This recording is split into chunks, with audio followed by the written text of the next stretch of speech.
Welcome to the Complete Story series, where I take trade paperbacks and single issues and I break them down into digestible bites to help you understand your favorite comic books and superhero characters in their comic book universe.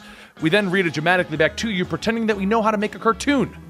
Anyway, today we're going to be continuing a storyline that we actually started up like 2 or 3 years ago. Scott Lang had a run written by Nick Spencer in which he traveled down to the Florida-Miami area and he tried to get to know his own daughter better while making his own security service. In today's video, we're going to be continuing right after he made the move. I'll link the original video down below, but today you're going to see him trying to start up his own security business. Scott Lang Ant-Man Security. Trust me, it's really good.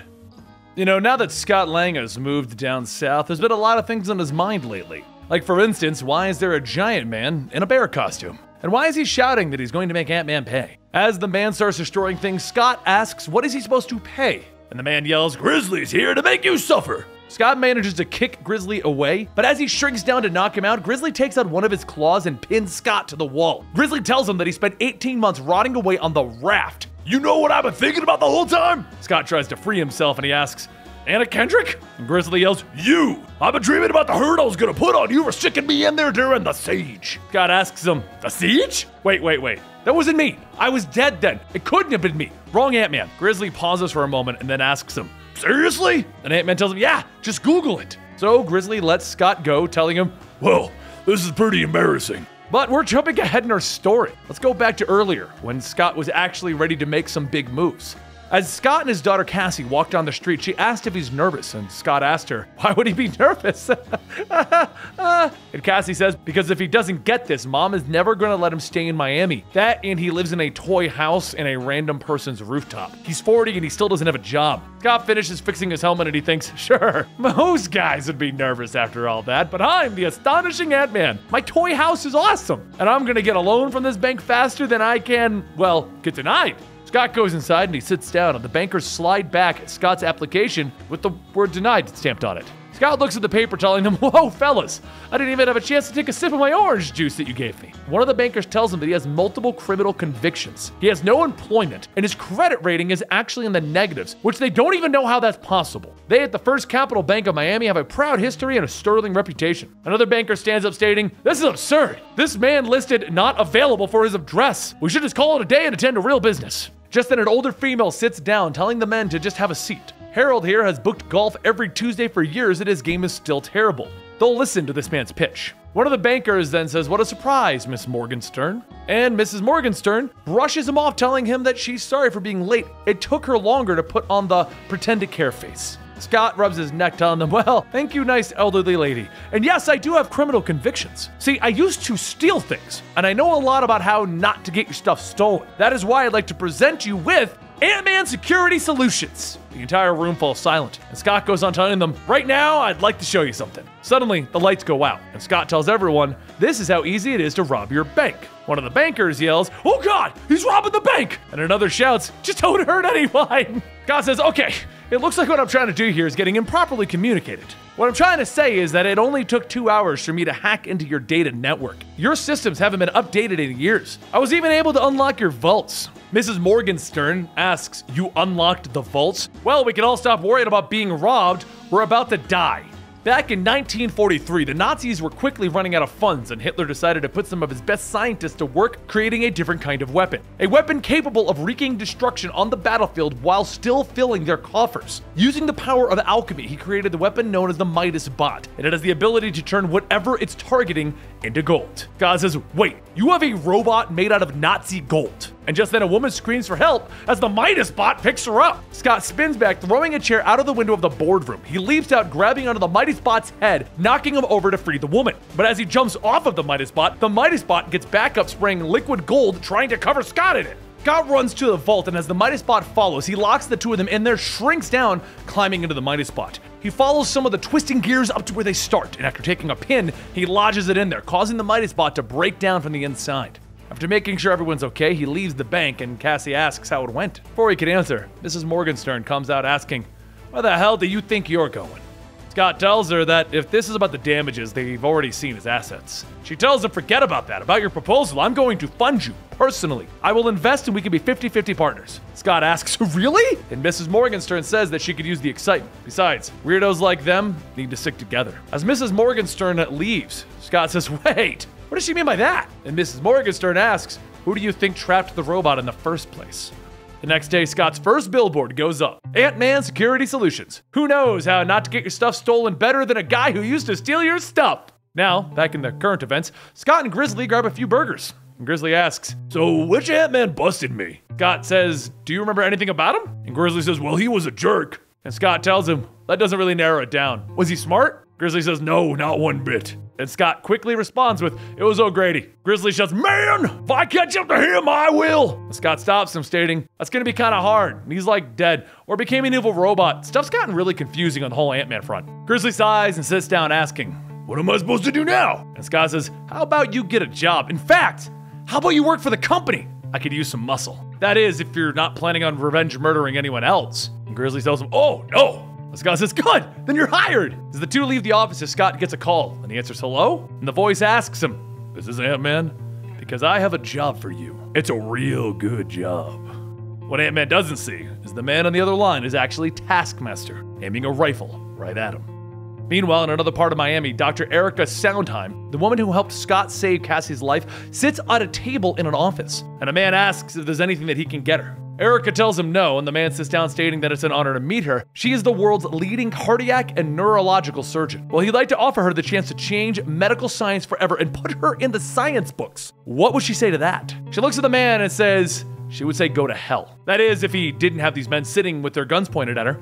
Later that day, after setting up security for his first client, Scott takes the rest of the day off to spend some time with Cassie, who's learning to play the drums. As Cassie finishes one of her sets, Scott's ex-wife Peggy leans into the room asking if she can talk to him for a moment. The two walk out and Peggy says, so, when are you heading back to New York? Scott says, well, he hasn't actually booked a flight yet, kinda waiting on a deal. Peggy asks, did you really think that I wouldn't see this? She holds out her phone with a picture of Scott's billboard. Scott looks at it and says, wow, it really works. You know, it's always been my dream to be on a billboard. She tells him he's ridiculous. How did he think that she would be okay with this? Scott tells her, look, this isn't a superhero ring thing, it's a regular job. I even had my first client today. I set up security for a paperclip warehouse. How does that sound dangerous? Peggy sighs, telling him, just let her think about it. They'll talk more about it later after Cassie's performance tonight. Scott looks out the window and asks, oh, she's serious about playing the drums? Like, for real? Later, as Scott returns to the job site, he opens up the doors, telling the ants, okay, I better be seeing a fully assembled fire alarm system or Pizza Friday is officially off. He walks in and the alarm goes off and he shouts, oh, come on, Tony Wilson. As the ant Tony Wilson looks at him, he asks, what do you mean it wasn't you? He tries to reset the alarm, and as he does, he notices the shutdown code isn't working, and then the doors suddenly slam shut. He begins to think that maybe this is a trap, and as one of the blaster cannons spin and aim at him, he says, yeah, I walked into a trap. In retrospect, I should have asked why a paperclip warehouse would need blaster cannons installed anyway. Scott quickly shrinks down and begins dodging the oncoming blaster shots, and just as he turns down one of the aisles, he feels something large knocking him to the ground. Taskmaster stands over him, telling him, welcome to self-employment, Lang. Can't say I hope you survived the experience. Scott stands back up, telling him, oh, it's my old archenemy, Taskmaster. And Taskmaster lets out a low laugh. Scott asks him, what is it? He tells him, nah, it's just, you seriously think that we're arch enemies? I'm not sure how to tell you this, but you aren't even like any of the real superheroes. Taskmaster grabs his gun, telling him, doesn't really matter. Soon, you're not gonna be anyone's problem. Taskmaster pulls the trigger and Scott jumps out of the way to avoid being hit by gunfire. He then waits for a moment in hiding and then jumps out, punching Taskmaster, telling him, you know, you look kind of like Ghost Pirate Captain America with a cape. Taskmaster tells him that he packs quite a punch for his size, but just because he's a small target doesn't mean he can't be caught. He takes out a bola and throws it, wrapping Scott up, and then points his sword, telling him, look at you, a glorified security guard. Scott tells him, well, yeah, and I got a lot of little friends too. Suddenly, a swarm of ants start to form a giant fist behind Taskmaster, and then they punch him into a pile of boxes. He struggles to press a button, telling him, nice try, but I have a trick too. As the button sends its signal, all of the paperclips jump out of the boxes and start to form a giant sword. The sword swings, cutting the giant ant hand in half, and then it flings hundreds of paperclips at Scott, pinning him to the ground. Scott gets up yelling, go on, get your revenge! And Taskmaster tells him, man, you're just delusional. I didn't come here to kill you, just slow you down. Her name popped up in the Hench app. I figured, what the hell? Hench is like Uber, but for mercenary supervillains. Scott asks him, wait, so you're hired to come after me? And Taskmaster tells him, yeah, some corporate outfit called Cross Technological Enterprises. Ever heard of them? Scott thinks, yeah, he knows about them. Darren Cross is the reason that he became Ant-Man. Taskmaster then grabs his shield, telling him, well, I got a lady friend texting me. Now don't go around telling people about the whole archenemy thing. I got a reputation. For what it's worth, sorry about the little girl. She seemed alright. Meanwhile, over at Cassie's school performance, she finishes her set, and as Peggy comes around, she asks, was his dad out there? Peggy says that she didn't see him, or maybe he couldn't just find a seat or was just small. Cassie sighs, and just as Peggy tries to think of something to say, one of the girls that performed earlier tells Cassie she sounded pretty good. They should hang out. Cassie looks back at Peggy, and Peggy says, fine, be home by 10. Not 10:30, not 11, 10. Cassie runs up telling her, okay, be home like 11:30. But as Cassie follows the girl, she tells her to just give her a sec to put her stuff away. The girl walks off, and Cassie heads into the band room when Crossfire appears, following her in and injecting her with something. She passes out, and Crossfire says that he's got the package, and the man from earlier with Erica says, oh, that's wonderful. We'll be waiting for you to return. Back in the boardroom, the man tells his guards, you can lower your guns. And Erica says, thank you, whoever you are. And the man says, oh no, how rude of me not to introduce myself. My name is Augustine Cross. Erica says, oh God, Cross, you're the son of, and Augustine tells her, that's right, you treated my father, and this is about you righting the past wrongs. My father died tragically because you failed him, but now you have a chance to atone for it. That is because you're going to bring Daddy back to us. As Augustine leads Erica into one of the labs, in the containment tube sits Augustine's father, Darren Cross, the individual that started the whole Scott Lang Ant-Man situation. You see, Darren Cross is a billionaire and the founder of Cross Technological Enterprises. He had created a pacemaker due to his heart problems that enhanced his circulatory system, which mutated his body and gave him superhuman abilities. But the side effect was that it caused his heart to burn out. Cross then went through various heart transplants, and he captured one of the greatest heart surgeons, Dr. Erica Soundheim, to replace his heart with the hearts of donors that were captured in the slums. Scott Lang's daughter had a heart problem, and the greatest doctor got kidnapped, so he broke into the home of Hank Pym to steal the Ant-Man costume so that he could break into Cross Technological Enterprises and rescue Dr. Erica Soundheim to rescue his own daughter. The result of this battle, though, was that Cross's heart had burned out, and Darren Cross had been thought to be dead. Now back to our regularly scheduled program. Erica stares at Darren's body, asking, how is it even possible? Darren Cross died. She saw it with her own eyes, and frankly, she couldn't be happier. Augustine tells her that he really expected more from her, but nevertheless, his father built a solution in his heart ailment. A pacemaker which not only kept him alive, but gave him a healing factor of sorts. Because of that, they were able to preserve him seconds after his death, and now they have the ability to bring him back with her help. Erica says that that will be something that she will never do. Even if she wanted to help, which she doesn't, putting another heart in him wouldn't last a full minute. Augustine tells her, it's true that a normal heart wouldn't keep him alive, but that's when it hit me. We were using drug-addled vagrants. We need a heart worthy of the man, a heart fit for a king. And with Uncle Crossfire's help, we found the perfect donor, Cassie Lang. Back over at Ant-Man Security Solutions, Scott throws his papers off his desk, shouting, this can't be happening again! Cross has state-of-the-art security made specifically to keep me out. What am I supposed to do now? We can get someone who can get into their systems. And he hands Scott an ad for Supervillains Anonymous. A short while later, at a random backyard, Machine Smith shouts, asking, does Thor really think that he can take on the Machine Smith? The young boy wearing a Thor costume yells, Avengers assemble! And Machine Smith sighs, telling him, all hail. As Scott and Grizzly watch Machine Smith get kicked and punched, Machine Smith gets back up and the boy's mother says that she's only paying $50. He's supposed to say Hail Hydra. Machine Smith takes the money, stating that he was never in Hydra. You Whole Foods eating yuppie. He then looks over to see Scott and Grizzly and he clears his throat, stating, aha, gentlemen. And Grizzly says, hey Smith, this is my boss I was telling you about. Machine Smith looks at Scott and tells him, oh yes, Ant-Man, the lousy sequel. You're buying dinner. Later, as Machine Smith starts to eat some batteries, he says that the judge told him that a part of his parole, he can't be on the internet anymore. So he told him, like, I'm living information. I am the internet, you morons. God says, right. So did he look across his network? And Machine Smith tells him, yes, but it's a bit tricky. If you want my help, you're going to need to pay me more than just these batteries. I want a job. I know all about your little security scam. And Scott shouts, it's not a scam! Scott gets back in his car and says, fine, you want a job, you're in, but we can't waste any more time. Back over at Augustine's lab, Erica looks over Cassie and Augustine says the two of them know each other, right? Normally, they wouldn't go for someone like her, but Cassie is special. Daddy's problem is that his body puts too much strain on the heart that it eventually bursts. But what if they were able to shrink the heart when necessary to prevent the collapse? That's why they need a heart imbued with Pym particles. Thus, Cassie Lang. Once again, to break away for a moment to explain what Pym particles are, if you are new to the Ant-Man lore and what is going on, Pym particles are the invention of Hank Pym, and they allow individuals to shrink and grow accordingly. Cassie Lang was imbued with them a while ago. Now, before she wants to say no to helping them, just know that not only will they kill Cassie, but they'll also kill her son Abe if she doesn't. We have no ill will towards Cassie, which is why we have donor hearts ready to keep her alive. That way, everyone can be happy. Meanwhile, over the security office of Cross Technological Enterprises, Crossfire sits in his office with his feet up telling his girlfriend that he just can't leave, he's working. The girlfriend asks, isn't his boss his nephew? What kind of a man works for his nephew? And Crossfire asks, do you think I like this? I used to fight Hawkeye. The girlfriend sighs, stating that her mother was right about him. He's just a third-rate bullseye knockoff. But as Crossfire begins to argue back with his girlfriend, Machine Smith appears on a screen telling him, I really do hate it when you fight. Just relax though. I'm here to disable all of your systems, starting with communication. Ain't love just grand? As Crossfire watches the screens, all of the building security cannons begin to fire on themselves, and then Crossfire hears a low rumbling sound. Seconds later, Grizzly bursts into the wall shouting, who turned off the air conditioning? And Crossfire holds his head stating, I used to be someone. But while confusion and panic begins to set in, Scott makes his way through the labs until he reaches Lab 12, where Cassie is supposedly being held. He jumps out of the vent stating, all right, Cassie should be here somewhere. Let's hope that I'm not. But before he could finish, a large pink foot steps on him with Darren Cross shouting, Darren Cross lives!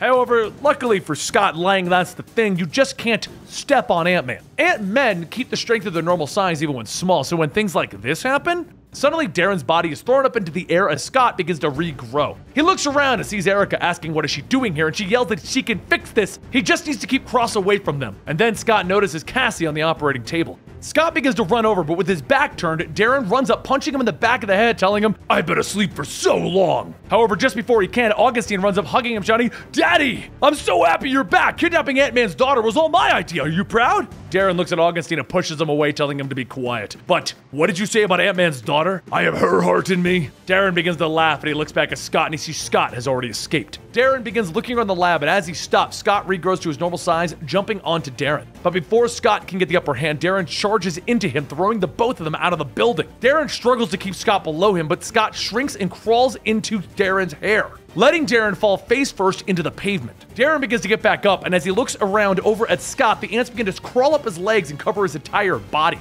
He flexes, knocking all the ants off, punching into Scott, telling him, no more games! However, as Darren is getting ready for another swing, he stops and begins to feel his body shrink. Darren looks at himself, asking, what's going on? And as he gets to the size of Scott's palm, Scott picks him up, telling him, don't worry, you'll get used to it. Suddenly, Augustine's voice shouts, Daddy! And Scott sees the laser shooting by him, making a pew sound. Scott asks, pew? And Augustine flies by in a mechanical glider, shouting, don't worry, Daddy! Pym particles are in your bloodstream now. I will rescue you. As Augustine flies low, Darren jumps onto the glider and tells Augustine, shut up and get me out of here! As the two fly off, Scott doesn't bother chasing them and instead runs inside asking Erica what's going on. She explains that she was blackmailed into performing the surgery and those bastards took her heart, but she was able to replace it with another. However, her body is rejecting the new heart. Her white blood cells think that they are helping, but they're attacking it. Scott puts on his helmet, telling him, fine, then they're going to attack me. And he shrinks down, jumping into her ear. Scott travels through her bloodstream, destroying the white blood cells, stating, this is really difficult, like third level of Battletoads difficult. But this is our only chance. I'm not going to lose Cassie again. Erica radios in, telling him that he's got to work faster. There should be a cluster of white blood cells up ahead. Cassie is running out of time. Scott travels deeper into the bloodstream, thinking back on all of those memories that he had of Cassie, pushing through and taking out the clusters as they come. He tells himself over and over again that he's not going to let this be the end of his daughter. There's no way that he's going to let that happen. 3 hours later, at the Baptist Hospital in Miami, Peggy runs over, stating that she is Cassie Lang's mother. Where is she? The nurse points down the hallway, stating, right there, next to the man with the funny helmet. Peggy pushes past the nurse, asking Scott what happened to her. And Scott tries to say something, think of something, he can't get the words out. And then Erica's voice calls out that he saved Cassie's life. Peggy looks at Erica, stating, oh God, thank you so much for it. But she stops her, telling him that she should be thanking him. Cassie suffered from a very serious myocardial infraction. She doesn't remember much past being at school, but apparently before losing consciousness, she called Scott for help. Scott looks at Erica, asking she did. And Erica goes on stating, lucky for Scott, he called her, and she may know teleporters back from her Stark days. And well, here she is. He really came through for her. But if they'll excuse her, she needs to tell Cassie that she has visitors. As Erica leaves, Peggy hugs Scott, stating that she knows that she shouldn't blame him for everything bad that happens to their daughter, but she was thinking about things. Maybe he could stay here. They can talk about him seeing her more often. No matter what happens to her, she'll always look to him as her hero. As Peggy hurries into the room, Scott thinks to himself, no, he's not a hero. He's the reason that all of this happened. Erica covered for him, but Peggy is right. He's just being too selfish to see it. Later, as Cassie is brought home, Peggy puts her to bed. And a short while later, Scott steps in stating that she deserves a life without a screw-up dad putting her in danger. He loves her so much. She's the best thing that ever happened to him. He leans down and he kisses Cassie on the cheek, stating that sometimes, when you really love something, the best thing you can do is let them go.